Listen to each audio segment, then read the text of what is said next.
Assalamualaikum warahmatullahi wabarakatuh. Ya, dari teman-teman kita masih banyak yang bertanya apa sih bedanya dengan TNS dengan Vibus ini.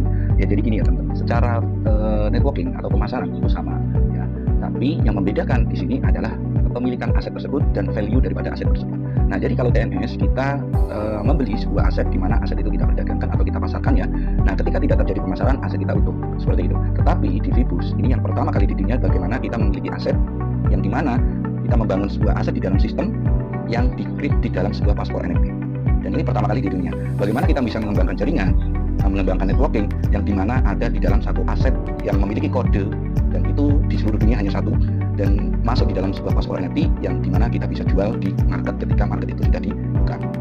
Ini bedanya dan ini pertama kali ya yang terjadi di mana kita mengintegrasikan kepemilikan aset bukan hanya sistem tetapi masuk di dalam sebuah integrasi NFT paspor. Nah, jadi mungkin di sini saya akan buka ya seperti apa tampilannya dan seperti apa sih fitur-fiturnya yang ada di dalam Vibus ini. Terus seperti apa keuntungan yang bisa kita dapatkan secara metrik pengembangan ekosistemnya. Oke, kali ini mungkin saya akan buat masuk ya di dalam ekosistem di Vibus ini. Jadi kita masuk pertama kali yaitu kita salin linknya ya. Setelah kita salin linknya, maka kita klik di sini ada temukan ya teman-teman. Kita ada temukan di sini. Nah, klik aja teman-teman temukan, kemudian linknya di copy di kolom pencarian atas ya. Oke, karena ini sudah ada ya, karena ini sudah ada, maka saya klik aja di sini catatan dari sejarah ya Vibus.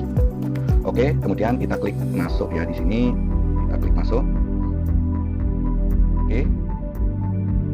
Nah, di sini kita tunggu untuk masuk ke Vibus. Yang pertama kalau teman-teman nanti teman-teman masuk di dalam NFT atau di dalam Vibus ini, maka yang pertama teman-teman akan masukkan email ya.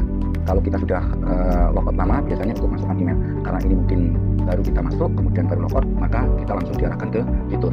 Nah, yang pertama terjadi adalah di paspor NFT ya teman-teman. Nah, di dalam paspor NFT ini adalah paspor NFT kita ya. Nah, di sini adalah kode NFT kita ya. Ini adalah kode NFT kita. Di kemudian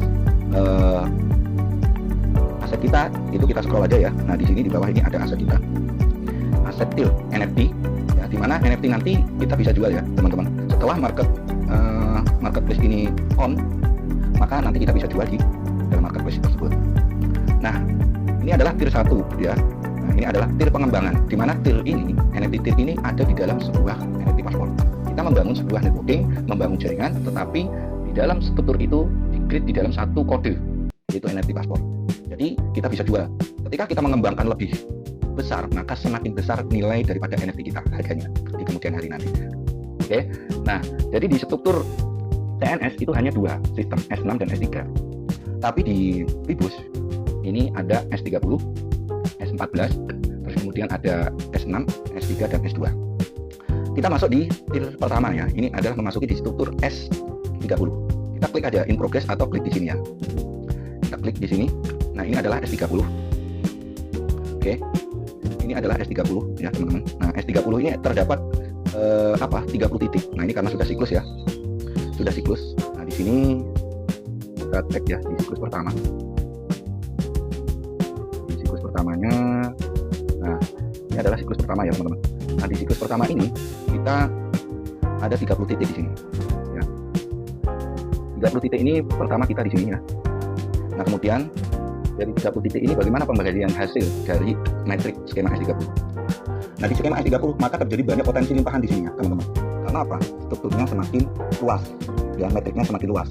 Kalau di TNS hanya S6 dan S3, jadi sangat sedikit sekali. Tapi di sini struktur metriknya ini sangat luas ya, terdapat di 30 metrik. Nah, maka teman-teman di sini ya.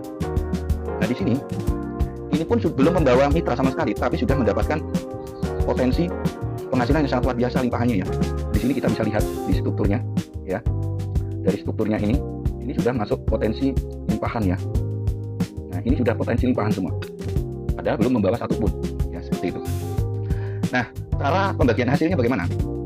Ini kita berbicara di siklus pertama ya. Jika teman-teman punya level 1. Nah, level 1 ini di skema S30 ya. Untuk pembagiannya di titik ke-1 ini belum masuk ke kita, di titik kedua belum masuk ke kita. Nah, di titik kedua ini masuk ke kita di 25%. di ring kedua atau di garis lini kedua ini 25% masuk ke kita, dan di lini ketiga kita masuk 25%, kemudian di lini keempat ya, garis keempat kita akan masuk di 50%. Nah, ini baru satu siklus. Nah, satu siklus di S30 atau di level 1 kita mendapatkan peluang penghasilan itu sekitar $110 ya. Nah, ini baru satu siklus teman-teman. Baru satu siklus. Bayangkan kalau siklus itu berulang tanpa batas, dan ini baru modal $10 atau $11 ya. $11. Nah, ini apa yang terjadi? Berulang kali tanpa batas. Kita membangun sebuah aset yang di-create di dalam paspor NFT. Ketika aset kita berkembang tumbuh, maka nilai paspor NFT kita juga pun akan sangat tinggi sekali. Nah, ini yang bisa kita terapkan. Ketika kita jual lagi, nanti kita bangun lagi, kita jual lagi, tidak masalah. Seperti itu yang terjadi. Nah, kemudian ada namanya langganan ya. Di sini kita juga mendapatkan token BGB. Nah, token BGB ini adalah token yang dimana nanti akan digunakan di ekosistem berikutnya, yaitu di MetaViv ya, game generasi berikutnya. Nah, caranya bagaimana untuk mendapatkan BGB ini? Kita dengan berlangganan atau subscribe ya. Nah, subscribe ini bagaimana kalau kita tidak berlangganan? Ketika kita tidak berlangganan, kita tidak mendapatkan token BGB karena dari penambangan atau miningnya. Nah, kalau tidak berlangganan, yaitu tadi, gitu, kita tidak mendapatkan token BGB-nya. Tapi kalau kita mau berlangganan, ya kita harus bayar. Misalkan di tier 1, NFT 1 kita $1 ya per bulannya. Nah, apakah pengaruhnya ketika kita tidak memperpanjang dari tier kita, ketika kita tidak berlangganan di BGB? Itu tidak mempengaruhi daripada NFT tier yang sudah kita bangun ya. Dan NFT tier yang sudah kita beli itu tidak terpengaruh ya teman-teman. Jadi tidak berdampak pada perpanjangan ataupun subscribe yang kita tentukan. Kalau kita tidak ingin berpanjang, dampak resikonya hanya kita tidak mendapatkan token BGB saja gitu. Nah, di sini teman-teman ya, di sini ada namanya auto renewal ya. Nah, di sini subscribe. Ini saja ketika kita nggak mau berlangganan, maka kita matikan tombolnya. Nah, ini tidak akan berpengaruh kepada tingkat tier kita. Ya, dampaknya ketika tidak berlangganan, maka kita tidak mendapatkan atau tidak bisa mining di token BGB. Itu saja ya, tapi kita tetap bisa menghasilkan. Seperti itu ya. Nah, kemudian ini ada beberapa level ya, sampai di 10 tier ya, di 10 tier.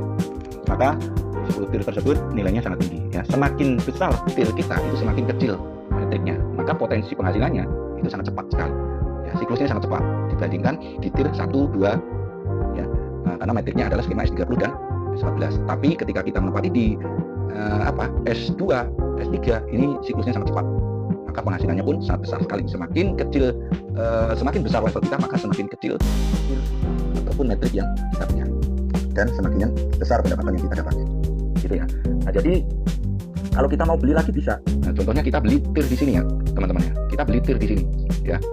Kita mau beli lagi pun bisa. Kita tinggal klik tier ini ya. Nah, kemudian kita create di sini, create NFT, maka di sini teman-teman ya. Di sini teman-teman tinggal checklist, dan belinya pun tidak satu-satu. Kita misalkan mau beli lagi ya. Beli toolnya saja, NFT-nya saja, kita pun bisa tanpa mengaktifkan ya. Kita hanya beli NFT, tapi itu nanti bisa dijual lagi atau dikreditkan dalam bentuk VGF. Seperti itu.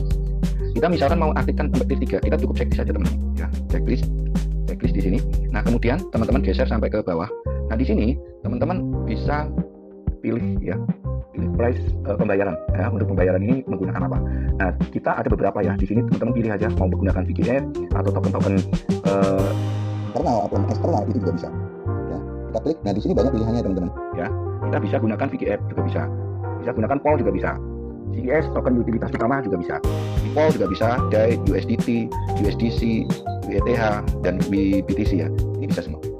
Jadi ini integrasinya sangat luas sekali ya. Jadi ini bisa menarik dari berbagai negara untuk bisa ikut berpartisipasi dengan menyesuaikan mata uang ataupun token yang mereka inginkan. Seperti itu. Oke. Nah, setelah teman-teman pilih, misalkan karena kita pakai VGF atau kita gunakan misalkan di sini CHESS ya. Nah, CHESS, maka di sini akan berubah juga ya. Ini akan menggunakan CHESS yang kita butuhkan di level 3 sekian. Baru kita create di sini ya. Baru kita create dan kita aktifkan kita. Seperti itu caranya. Oke. Nah, kemudian kita dalam konteks pencairan, kita nanti masuknya di mana? Untuk mencairkan di sini di mana? Teman-teman di sini kita klik dulu ya. Nah, teman-teman ini bisa klik ya di sini voucher. Voucher ini. Nah, untuk mencairkan teman-teman bisa klik voucher. Nah, teman-teman bisa klik voucher NFT. Nah, kemudian di sini teman-teman, ketika teman-teman ada saldo ya, VGF misalkan ya. Nah, ada VGF-nya di sini. Nah, di sini nanti ada maksimalnya berapa ya. Teman-teman bisa klik misalkan maksimal, atau di sini misalkan 100 ya. Kita bisa isi misalkan 100 ya, misalkan 100 terus. Nah, nanti tinggal teman-teman klik di sini, maka akan dikreditkan video teman-teman. Nah, ada pilihan nanti di mana teman-teman bisa redemption atau di Brun. Ya, ketika Brun, maka token VGF teman-teman akan dikreditkan kembali. Tapi jika teman-teman redemption, maka teman-teman akan tebus atau untuk menarikan, dan itu akan dikreditkan kreditkan dalam bentuk cash token. Nah, nanti otomatis masuk ke wallet utama. Terserah teman-teman mau jadikan USDT atau apapun setelah di wallet utama, itu bebas, teman-teman. Nah, ini adalah NFT paspor ataupun ekosistem yang ada di Vibus. Dan ekosistem ini akan jauh lebih besar ya, karena ini akan masih terintegrasi dengan termasuk Gurufan, ya, kemudian Videk-nya, terus Replace, kemudian Metavi dan lain sebagainya. Dan ini akan terintegrasi di sini semuanya, teman-teman. Dan ini baru permulaan ya. Jadi manfaatkan kesempatan ini sebaik mungkin, dan teman-teman bisa ambil posisinya dan maksimalkan level untuk pertama ketika teman-teman ingin mendapatkan cuan lebih besar. Karena apa? Karena mayoritas orang-orang di saat pertama kali ini belum banyak yang mengaktifkan level besar, maka ketika kita aktifkan di level besarnya, maka potensi itu sangat besar sekali. Oke, ini jadi kesimpulan daripada apa itu Vibus, ya, teman-teman bisa pahami dan teman-teman bisa cermati bagaimana Vibus ini berkembang di dalam sebuah ekosistem Vstory. Nah, ini akan menjadi sebuah peluang besar di masa depan. Kita bukan hanya memiliki sebuah aset saja, tetapi kita juga memiliki sebuah aset yang sangat bernilai di kemudian hari ketika kita bisa menjualnya di marketplace. Ya, itu yang sangat potensi sekali. Jadi ketika kita memiliki aset, membangun aset, ya, mengembangkan aset, di sisi lain kita bisa mendapatkan cuan harian kita, ya, dan kita juga bisa meningkatkan daripada nilai NFT kita. Oke, mungkin itu yang bisa saya sampaikan. Mudah-mudahan ini bisa bermanfaat, dan buat teman-teman yang belum join dan buat teman-teman yang masih ragu, masih mikir, ya, jangan tunggu lama-lama, segera bertindak dan manfaatkan kesempatan peluang saat ini sebelum orang lain mengambil kesempatan terlebih dahulu. Oke, salam Vstory, salam Vibus, salam cuan.